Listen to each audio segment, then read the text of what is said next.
فرزند زہرا یہ حالات برے ہیں۔ کاشانۂ بصیرت ایک ایسا مکمل یوٹیوب چینل جس پر محروم بصارت کے لیے بالخصوص اور تمام افراد کے لیے بالعموم سینکڑوں کی تعداد میں اسلامی کتب دستیاب ہیں۔ لہذا گزارش ہے کہ آپ اپنی ذمہ داری نبھاتے ہوئے کاشانۂ بصیرت کو سبسکرائب کرنے کے ساتھ ساتھ بیل آئیکن کو پریس کیجیے تاکہ آپ علم کے حصول کے ساتھ ساتھ مذہب اہل بیت کی اشاعت میں بھی اہم کردار ادا کرتے رہیں۔ کاشانۂ بصیرت، کاشانۂ بصیرت، کاشانۂ بصیرت۔ فرزند زہرا یہ حالات برے ہیں۔ بسم اللہ الرحمن الرحیم۔ السلام علیکم۔ کاشانۂ بصیرت کے یوٹیوب چینل پر آئیے مل کر پڑھتے ہیں حکمت 24۔ ہم پڑھ رہے ہیں جس کتاب سے اس کا نام ہے کلام امیر المومنین علیہ السلام شرح نہج البلاغہ، جس کی تالیف ہے آیت اللہ العظمی ناصر مکارم شیرازی کی اور ترجمہ کیا گیا ہے زیر نگرانی مولانا سید شہنشاہ حسین نقوی۔ آئیے حکمت 24 کو پڑھنے کے لیے اس سے پہلے کہ ہم اس کا ترجمہ شرح و تفسیر پڑھیں، آئیے پہلے عربی میں اس کو مل کر پڑھتے ہیں۔ قال علیہ السلام من کفارات الذنوب العظام اغاثة الملہوف والتنفیس عن المکروب۔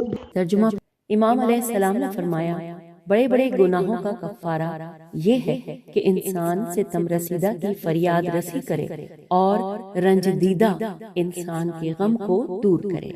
اس سے پہلے کہ سامعین ہم شرح و تفسیر پڑھیں، آئیے اس قول کی سند کے حوالے سے جو معلومات ہیں وہ مل کر پڑھتے ہیں۔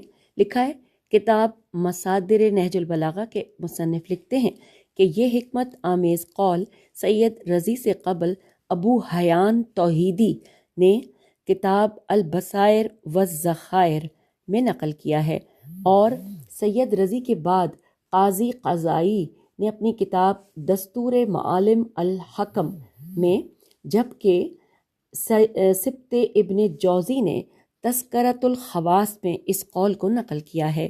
ابن جوزی نے اپنی کتاب میں صراحت سے کہا ہے کہ یہ قول میرے نزدیک معتبر سندوں کے ساتھ ثابت ہے۔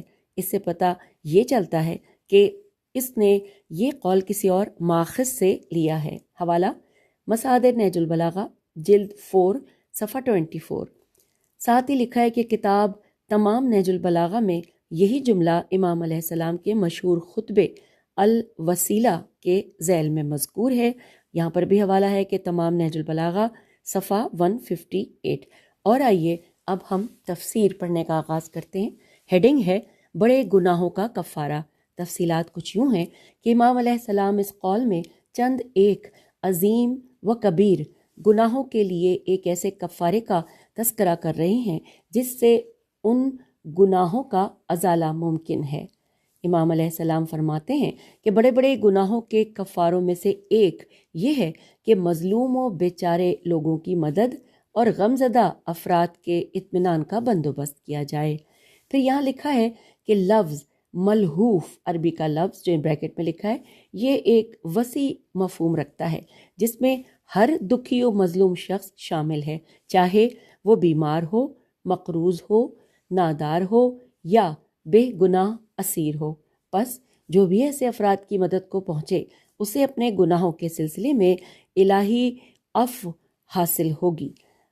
پھر یہاں پہ لکھا ہے کہ لفظ مکروب، میم کاف رے واو بے، یہ ہر غمزدہ انسان کو کہا جاتا ہے، چاہے وہ کسی عزیز کے بچھڑ جانے کی وجہ سے غمزدہ ہو یا کسی بیماری، فقر یا مال تجارت میں خسارے یا کسی اور وجہ سے مغموم ہو۔ اس کے بعد لکھا ہے لفظ، ہجے بھی کریں گے لیکن ویسے ایزیلی سمجھ میں آ جاتا ہے، تنفیس یعنی کسی کا غم دور کرنا، تے نون فے یہ سین۔ پھر لکھا ہے کہ جہاں اس غم کی وجہ برطرف کرنا ممکن ہو وہاں غم دور کرنے کا وہی طریقہ ہوگا۔ مثال کے طور پر فقر کے سبب پیدا ہونے والے غم کو مالی مدد کے ذریعے دور کیا جا سکتا ہے۔ اگر کسی مقام پر کسی انسان کے دکھ کی وجہ کو برطرف نہیں کر سکتا تو اس کو تسلی و تشفی دے کر اس کے غم و اندوہ کو ایک حد تک کم کیا جا سکتا ہے۔ مثلا جس شخص کا کوئی عزیز اس دنیا سے رخصت ہو جائے تو اس سے تعزیت کر کے اس کا غم نسبتاً کم کیا جا سکتا ہے۔ یہ سب تنفیس کا مقصد ہے۔ تے نون فے یہ سین اس کا مصداق ہے۔ ایک جملے میں یوں کہیے کہ کسی بھی صورت میں کسی بھی طریقے سے لوگوں کی مدد کرنا اور ان کا دکھ درد بانٹنا دین اسلام میں بہت زیادہ اہمیت کا حامل ہے۔ یہ زندگی میں برکت اور مصیبتوں کو ٹالنے کا باعث بھی ہے اور گناہوں کا کفارہ بھی ہے۔ کتاب تمام نہج البلاغہ میں اس فرمان کے ساتھ چند ایک اضافی جملے بھی مذکور ہیں۔ مولا فرماتے ہیں کہ بڑے گناہوں کے کفاروں میں سے ایک مظلوموں کی مدد کرنا ہے، کسی غمزدہ کا غم دور کرنا اور مہمان کی عزت و تکریم کرنا اعلیٰ ترین اخلاقی فضیلتوں میں سے ہے۔ نیکی کرنا اور اچھے کاموں کو رواج دینا اعلیٰ ترین فضیلتوں میں سے ہے۔ اس کا حوالہ ہے تمام نہج البلاغہ صفحہ 158۔ پھر لکھا ہے کہ حضرت امام جعفر صادق علیہ السلام رسول خدا صلی اللہ علیہ وآلہ وسلم کی ایک حدیث بیان کرتے ہیں کہ ترجمہ، جو شخص کسی مومن کی مدد کرے خداوند کریم اس کے 73 دکھ دور کر دیتا ہے۔ ان میں سے ایک دکھ دنیا کا جبکہ باقی 72 آخرت کے ساتھ مربوط ہیں، اس وقت کہ جب ہر کسی کو صرف اپنی فکر ہوگی۔ اس کا حوالہ ہے کتاب کافی جلد 2 صفحہ 199 اور حصہ 2۔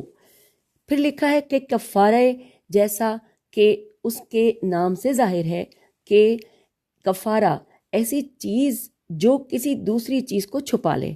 روایات اسلامی میں بہت ساری چیزوں کو کفارے کے عنوان سے یاد کیا گیا ہے، جیسے فقر، بیماری، ظالم حکمران کا خوف، مالی نقصانات، غم و اندوہ، خوف و وحشت، طولانی سجدے، حج و عمرہ اور زیارت قبور معصومین علیہم السلام، بالخصوص سید الشہداء علیہ السلام کی زیارت اور رسول اکرم صلی اللہ علیہ وآلہ وسلم اور ان کی آل پاک علیہم السلام پر صلوات بھیجنا وغیرہ۔